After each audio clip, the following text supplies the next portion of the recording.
Bonjour, hola, hello, hentlaha. Je suis à Calgary, Mohkinstsis, le territoire de la Traité 7 et de la Nation des Métis, Région 3. Je tiens à remercier les membres du jury. Ils et elles étaient Jessica Carmichael de Montréal, Julie McIsaac qui était à Victoria, Olivier Sylvestre de Montréal et Donald Wu de Toronto. Mes chers collègues du jury, avec un nombre de nominations presque sans précédent cette année, dont vous avez vous-même remarqué l'étonnante variété et le talent, votre travail de sélectionnement n'a pas été facile. Je vous salue tous et toutes. Merci.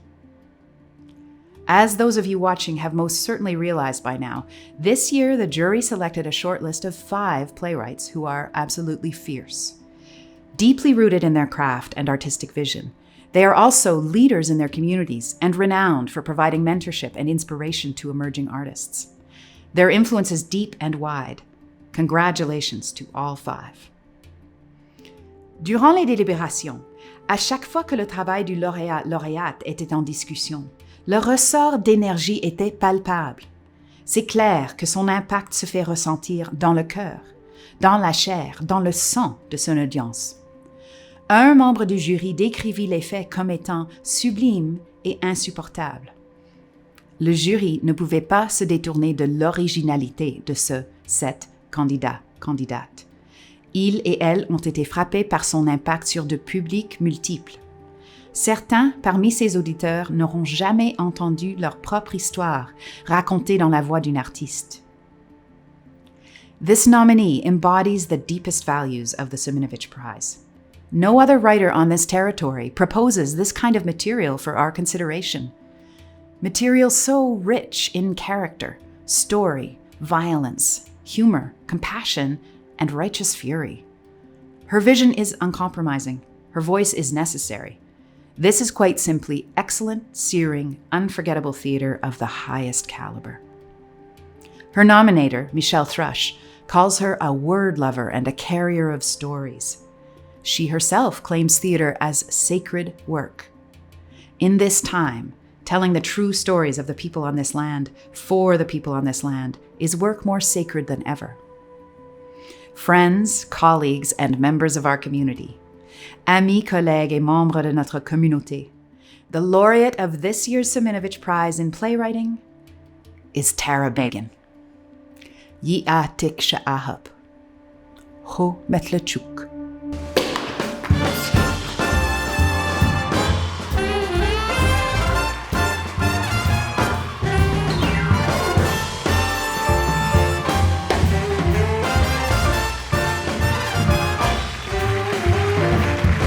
Congratulations.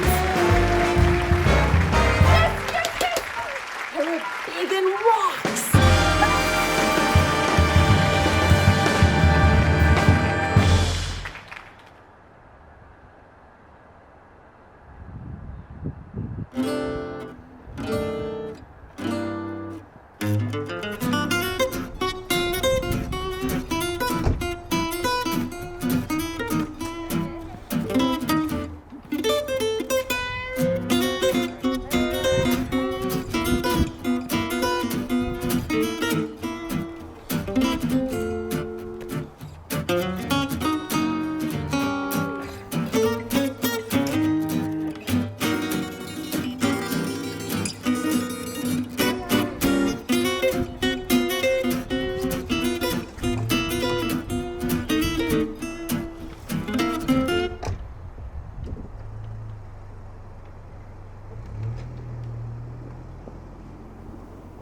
My name is Andy Morrow.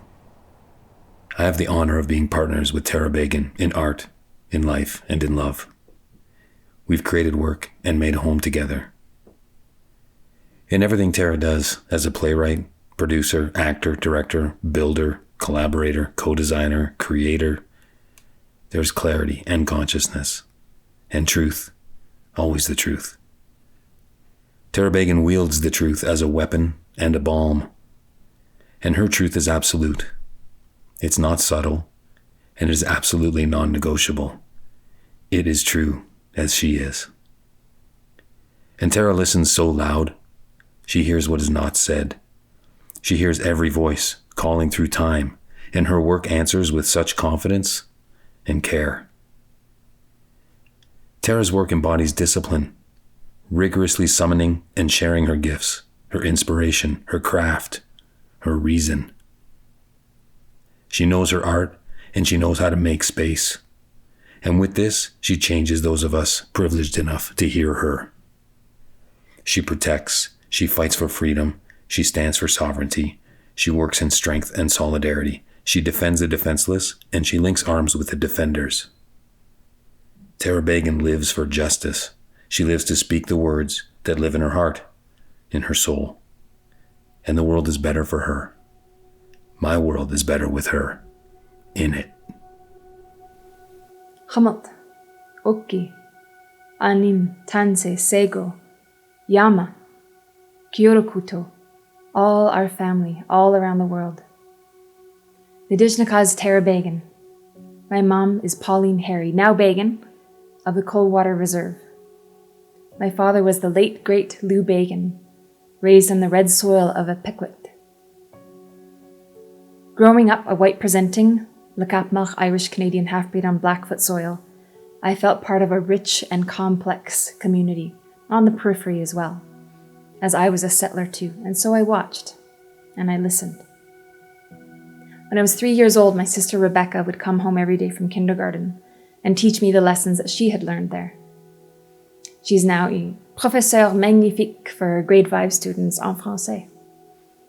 The first praise I recall receiving at school was for writing out full sentences, words that my sister had taught me. An indelible lesson. Words have power. Words articulate and therefore can change the world. Hamalt. I rarely heard the Naqapmaq language in our home growing up. When my mom was a small child, she was seized and then incarcerated for 10 years at a residential school. And so her birthright to speak her mother tongue was stolen from her. She has comprehension, yes, but she's no longer fluent. Fortunately, like many survivors, she adapted quickly and she thrived, and she shifted her love for stories into English tellings. Because of the parents that we grew up with, we grew up in a home full of books and with an appreciation for story. Ani, Tanze, Sego. I grew up not speaking my mother's mother tongue, but because of my work in theater, I've been gifted these other words. Words from extremely talented artists who have language. Words that help me understand the lands that we live on, that we belong to. I came into my storytelling sovereignty in Takaranto, the gathering place. Ichis of every kind live there, many of whom I got the chance to work with at Native Earth Performing Arts. The Wisagachak Festival is in its 33rd year and it is online right now. It is vital to know the storytellers that belong to this land. I am so grateful that there are so many of us. Hamot, Okki, Anin, Tanse, Sego, Yama, Kyorokuto. Miria George and Hone Kauka co-direct Tawata Productions in Aotearoa. Their brilliant mahi, their genuine commitment to artistic korero, have created an artistic home for storytellers that belong to the land. Their work illuminates our people and that light spreads in the best possible ways. Their Kia Mau Festival connects Aotearoa to Turtle Island and to all of our cousins in Australia, Yama, Mugalin, Yurayakan, Ilbijeri, Hot Brown Honey. All the cousins across the world. We create our own safe havens for creation. Access to resources and platforms are often denied us unless we make them ourselves. Rare is the Canadian ally who will acknowledge their privilege and step aside and share that place with us. And it's simple to do so. You simply acknowledge your privilege and make room. It doesn't mean you're gone. It means that we're standing beside each other. And our presence connects you more to your space. Okki, Diana and Owen. I'm grateful that my niece and nephew connect me to this place where I build home with Andy Morrow, the most generous and love-centered of all people. Mohkinsis is a glorious place, and our settler artist community has a long way to go to match the gifts that the Nitsitapi have offered. And some of you are doing that good work, and we see you. My mom is comfy in her home now, watching one of her kids receiving this huge art prize. and her son Patrick is in Amiskwachi Waskaigan, working on a world premiere. When our mom was still in school, the movie theaters in Kamloops were just desegregated. She and her classmates went and saw a movie at the theater for the first time. It was a Western, but it's a good reminder that change is incremental. The world is asking us to hear her right now. When we're all taking care of the land takes care of us. A clear road to that way of being is through hearing Indigenous voices. We are here, and we are many. Thank you for listening. Goksjamu. It is my great honor as the 2020 Siminovitch Prize laureate to name a protege. This outstanding young Kwe is a huge talent who tirelessly expands her skills, driven by passion for her community and the unique voice she's been gifted. She is humble, kind, and wise. Joelle Peters, I'm proud to stand with you. Buju. Wow, what a roller coaster this year has been. There's no way any of us could have known how much our lives would change in 2020. I remember reading memes about how 2020 is going to be our year, and now actual 2020 memes are about masks, hand sanitizer, and how the world is ending. This time last year, I just closed a show and was working box office at Native Earth Performing Arts. This year, I mostly stay home, and for that, my dog is thankful. There are no box office shifts because everything is online. Gigs have either been canceled or pushed back to who knows when, and occasionally I get a swab shoved up my nose. So when Tara phoned me and said she had selected me as her protege, I was shocked, surprised. I think I still am. What a wild year. I met Tara in 2015 at the Debajamajig Creation Centre in Manitowoc, Ontario. Since then, I've been such a huge fan of hers, not just as an incredible playwright, director, and mentor, but as a fellow human. Tara is so insightful and kind and smart and funny, and the way she approaches storytelling is something I deeply admire. She fights for what she believes in and lifts people up, and I'm excited to see what the future holds for both of us. Miigwech to Tara for believing in me and my stories, to the Siminovitch Prize team, and the Siminovitch family for this incredible honor. Miigwech to my past teachers and my mentors for their generosity and sharing of knowledge. Miigwech to my parents, Clinton, Julie, and my brother Dylan, for their endless love and support. Miigwech to my friends and to the land for holding me and inspiring my stories. I hope someday I can inspire younger generations of artists, just as Tara's done for me and countless others. Thank you.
Got to feel in heaven when my lover's near. Lord, let this moment last for another year. Though today has ended, the night's still young, I'd say. Lover, don't go away. Let it be the thing that I am longing for. Let's fly out from Manhattan to the California shore. just to watch the ships at night on the San Francisco Bay. Oh, lover, please, please stay. Don't say you have to go. Don't say you need to run. I'll stop the clock on Central Station and we can have a drink downtown. Let it be the night that I am longing for. Let's fly down south to Austin or to Ecuador, just to drink pina colada on a hot, wet summer's day.